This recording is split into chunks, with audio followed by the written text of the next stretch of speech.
एक तरफ आज सुप्रीम कोर्ट में अहम समाअत हुई है और कौमी असेंबली का अहम इजलास हुआ है और दूसरी तरफ सेनेट में हुकूमत और तहरीक इंसाफ की कमेटियों के मुज़ाकरात भी हुए हैं। सुप्रीम कोर्ट और कौमी असेंबली की कार्रवाइयों का अहवाल भी आपके सामने रखेंगे, लेकिन पहले हुकूमत और तहरीक इंसाफ के मुज़ाकरात की बात करते हैं, जिनमें हुकूमत की तरफ से इसाक डार, साद रफीक, आजम नज़ीर तारड़, यूसुफ रज़ा गिलानी, नवीद कमर और किश्वर ज़हरा शरीक हुए, जबकि तहरीक इंसाफ की तरफ से शाह महमूद कुरैशी, फवाद चौधरी और अली जफर मुज़ाकरात में शरीक हुए। इसका पहला राउंड आज मुकम्मल हो गया है और अगला मरहला कल दिन 3 बजे होगा। आज की नशिस्त के बाद हुकूमती मुज़ाकराती टीम के अरकान यूसुफ गिलानी और इसाक डार ने मीडिया से मुख्तसर बात करते हुए कहा कि हमारी कोई डिमांड नहीं है, तहरीक इंसाफ की जो डिमांड्स होंगी वो कल हमारे सामने रखेंगे। हमारी तो कोई डिमांड नहीं है, उनकी तरफ से जो डिमांड होंगी वो हमारे सामने रखेंगे कल 3 बजे और उसके बाद हम अपनी पार्टीज के साथ बात करके, चूंकि हमारे जमातें बहुत ज़्यादा हैं, कोलिशन गवर्नमेंट है हमारी, और हम तमाम पॉलिटिकल पार्टीज को ऑन बोर्ड करके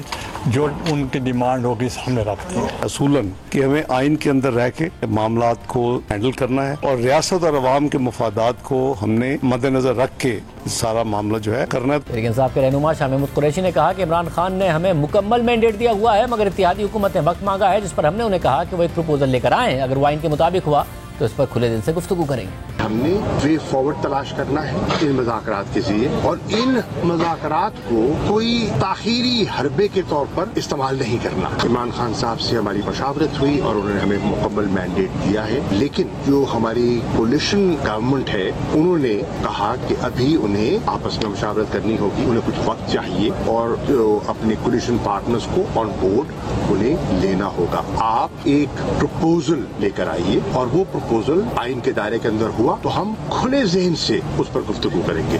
हुकूमत और तहरीक इंसाफ के दरमियान मुज़ाकरात की अंदरूनी कहानी भी सामने आई है। जियो न्यूज़ के नुमाइंदे अयाज अकबर यूसुफज़ई के मुताबिक तहरीक इंसाफ की जानिब से 3 शराइत हुकूमत के सामने रखी गई। एक शर्त यह थी कि रवा साल मई में कौमी असम्बली और दोनों सूबाई असम्बलियाँ तहलील की जाएँ और जुलाई में मुल्क भर में इंतखाबात कराए जाएँ। दूसरी शर्त यह थी कि 14 मई के अलावा एक साथ इंतखाबात के लिए आइन में तरमीम की जाए। तीसरी शर्त यह थी कि आइनी तरमीम के लिए तहरीक इंसाफ के इस्तीफे वापस लेने होंगे।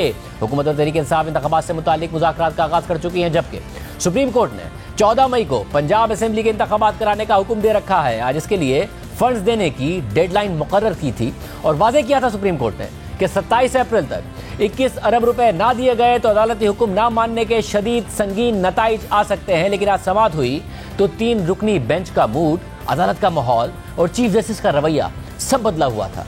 ना तो 27 अप्रैल की डेडलाइन पर कोई बात हुई, ना ही शदीद संगीन नताइज का कोई जिक्र हुआ, ना ही मुज़ाकरात के लिए कोई डेडलाइन या टाइमलाइन दी गई, बल्कि केस की समाअत ही गैर मुय्यना मुद्दत तक मुलतवी कर दी गई है। 3 रुकनी बेंच ने अपने पिछले हुक्मनामे में वज़ीर आज़म को कौमी असम्बली का एतमाद हासिल होने पर सवाल उठाया था और आज पार्लियामेंट ने वज़ीर आज़म शहबाज शरीफ को एतमाद का वोट देकर अदलिया को जवाब दिया है। 11 अप्रैल 2022 को कौमी असम्बली ने शहबाज शरीफ को 174 वोट देकर वज़ीर आज़म मुंतखब किया था और आज इसी ऐवान ने 180 अरकान के साथ वज़ीर आज़म शहबाज शरीफ पर एतमाद का इजहार कर दिया। बिलावल भुट्टो ने शहबाज शरीफ पर इज़हार एतमाद की करारदाद पेश की, जो भारी अक्सरियत से मंजूर हो गई। एतमाद का वोट देने के बाद वज़ीर आज़म शहबाज शरीफ ने कहा कि आज हाउस ने अपना फैसला दे दिया है और यह फैसला इस 3 रुकनी बेंच के लिए है। अदलिया को आइन रीराइट करने का कोई इख्तियार नहीं, ये हो नहीं सकता। कंटेम्प्ट का वार थ्रेट किया जाए, फैसले में लिखा जाए आपने हमारा हुक्म नहीं माना, आपका वजीर आजम जो मेजॉरिटी जो है हाउस की खो बैठा है, आज हाउस ने अपना फैसला दे दिया है और ये फैसला उनके लिए है जिन्होंने उस 3 मेंबर बेंच ने, और हम उस 3 मेंबर बेंच को नहीं मानते। आज इस पार्लियामान ने मुझे जो वोट ऑफ कॉन्फिडेंस दिया है, इसकी पादाश में जनाब स्पीकर मुझे वो अगर घर भिजवाते हैं तो खुदा की कसम 1000 बार जाने को तैयार हूं, मगर मैं इनका मान नहीं तोड़ूंगा। कल फैसला किया कि सेनेट में जो हाउस ऑफ फेडरेशन होता है वहां पर हम बातचीत के लिए अपने नुमाइंदे भेजेंगे, लेकिन जनाब स्पीकर बातचीत का एजेंडा क्या होगा, ये असल बात। पूरे पाकिस्तान में एक दिन इलेक्शन होगा।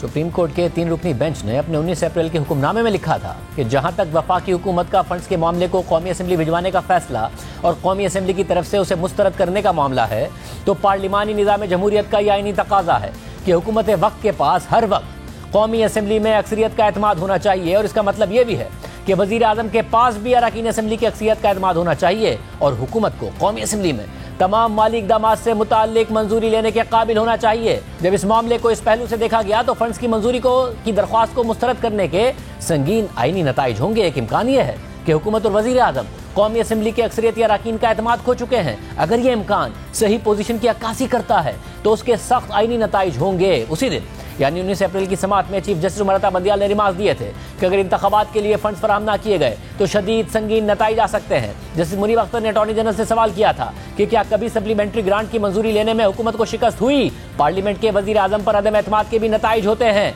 वजीर आजम को इंतखाबात के लिए फंड्स की मंजूरी के लिए पार्लियामेंट की अक्सरियत को एतमाद में लेना था।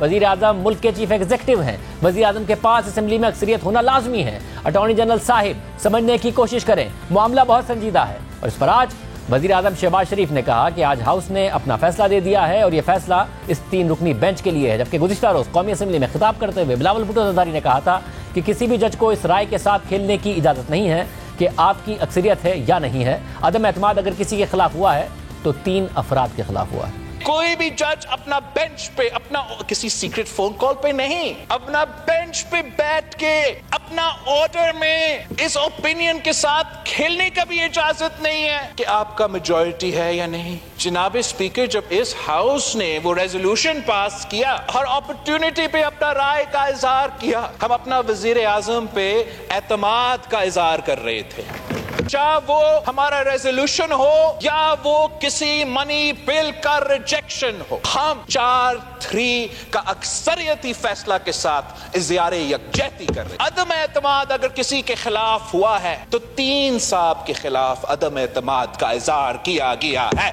इसके अलावा कल वफाकी काबीना ने पंजाब और खैबर पख्तूनख्वा में इंतखाबात के लिए 21 अरब रुपए जारी करने की समरी एक बार फिर पार्लियामेंट को भिजवाई थी और आज कौमी असेंबली ने एक बार फिर फंड्स जारी करने से इनकार कर दिया है। सुप्रीम कोर्ट ने हुकूमत को 21 अरब रुपए जारी करने के लिए 27 अप्रैल यानी आज की डेडलाइन दी थी, वरना संगीन नताइज की तनबीह की थी। मगर आज की समात में अदालत ने इस हवाले से कुछ नहीं कहा है और आज की समात के बाद अब तक आज का अदालती हुक्मनामा भी जारी नहीं हुआ है। आज सुप्रीम कोर्ट में चीफ जस्टिस उमर अता बंदियाल की सरबराही में जस्टिस एजाजुल हसन और जस्टिस मुनीब अख्तर पर मुश्तमिल बेंच ने समात की और समात का माहौल गुज़िश्ता दिनों की समातों से बिल्कुल मुख्तलिफ नजर आया। आज 3 रुकनी बेंच ने समात शुरू की तो अटॉर्नी जनरल मंसूर उस्मान अवान ने अपने दलाइल में कहा कि 19 अप्रैल को हुकूमत और अपोजिशन में पहला राब्ता हुआ। हुकूमत और अपोजिशन में 26 अप्रैल को मुलाकात पर इत्तफाक हुआ था। 25 अप्रैल को अयाज सादिक और साद रफीक की असद कैसर से मुलाकात हुई। असद कैसर ने बताया कि वो मुज़ाकरात के लिए बाइख्तियार नहीं हैं। गुज़िश्ता रोज हुकूमती इत्तेहाद की मुलाकातें हुई, 2 जमातों को मुज़ाकरात पर एतराज़ था लेकिन रास्ता निकाला गया। चेयरमैन सेनेट ने ऐवान बाला में हुकूमत और अपोजिशन को खतूत लिखे हैं। चेयरमैन सेनेट ने हुकूमत और अपोजिशन से 4 नाम मांगे हैं। चीफ जस्टिस ने सवाल किया कि असद कैसर के बाद क्या कोशिश की गई कि कौन मुज़ाकरात के लिए बाइख्तियार है। अटॉर्नी जनरल ने बताया कि मंगल को मीडिया से मालूम हुआ कि शाह महमूद कुरैशी मुज़ाकरात के लिए बाइख्तियार है। चीफ जस्टिस ने पूछा कि चेयरमैन सेनेट से किस हैसियत से राब्ता किया गया। इस पर अटॉर्नी जनरल ने जवाब दिया कि सेनेट वफाक की अलामत है, इसलिए चेयरमैन सेनेट को कहा गया।